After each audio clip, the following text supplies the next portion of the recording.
this particular methodology had in affecting teachers, large number of teachers, national level policy, in influencing textbooks in schools around the world.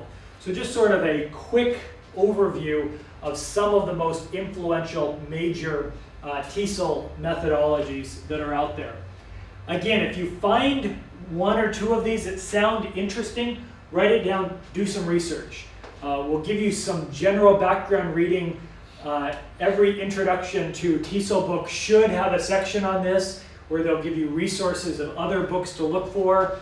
If you simply do a search online for the various teaching methodologies that I'm going to introduce, you'll have more than enough to read that you can start to think about and apply in your classroom. I think the obvious place to begin is with a grammar translation method. A grammar translation classroom, I can teach any language in my native language using a grammar translation classroom, or a grammar translation method, excuse me. If we walk into a grammar translation classroom and look around, we will see people focusing on the various intricate aspects of grammar, focusing very carefully on parallel expressions and what various vocabulary words mean, and they'll spend a lot of time translating. You will probably see the class close by the teacher giving an assignment with the directions of translate this into the other language. Now, depending on where you're from, this may sound like your early language learning because this has influenced much of the world. The influence is still very notable in much of East Asia, where a lot of the language instruction is still based upon this grammar translation kind of method. It's easy to teach, and I don't mean easy in that it's in the traditional sense. It's just that I can teach other language. I can teach a language using this approach without having a high degree of fluency in that language. In fact, I've seen grammar translation classrooms that speak very little of the target language. They basically operate in the student's mother tongue, just talking about how we translate it. Now, a lot of the teaching methodologies, if we go through a timeline of them, it's like most things in life. It's seen as we go from one extreme here to another extreme. And we tend to go, well, if this only using this very unnatural method, speaking in our native language instead of the target language, if that wasn't the best way, well, let's swing the other way and let's make it more natural. And let's bring in a kind of natural method.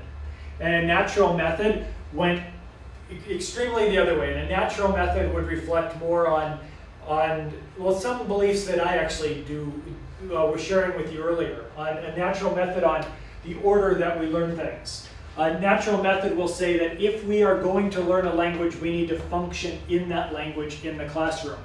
And early methodology would go back and forth between, these are just two extremes or two of the most influential aspects. One speaking none of the target language, the other one only speaking the target language.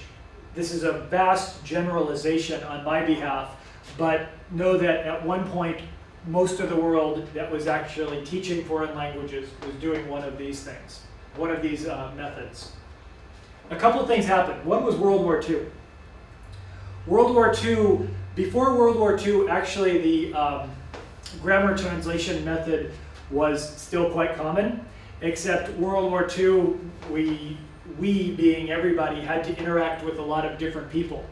And when soldiers went home, when the war was ending, we just noticed that, well, by doing this grammar translation method, we couldn't communicate with anybody else. We could sit down and maybe if we had a script of what the enemy or even our allies were saying, we might be able to translate that into our first language. But we couldn't communicate with anybody. That was interesting. So things were changing. Other thing was behaviorism was spreading. The behaviorism from psychology was becoming more influential in fields such as education. We had Pavlov and his dogs, we had Skinner and his rats. We had this behavioristic approach that said that we could condition people. We could condition people to learn a new skill. I can get you to do anything if I condition you in the right way. So we had a method come in called audiolingualism. If you step into an audiolingual classroom, it is going to be teacher-centered. If I'm the teacher, I'm going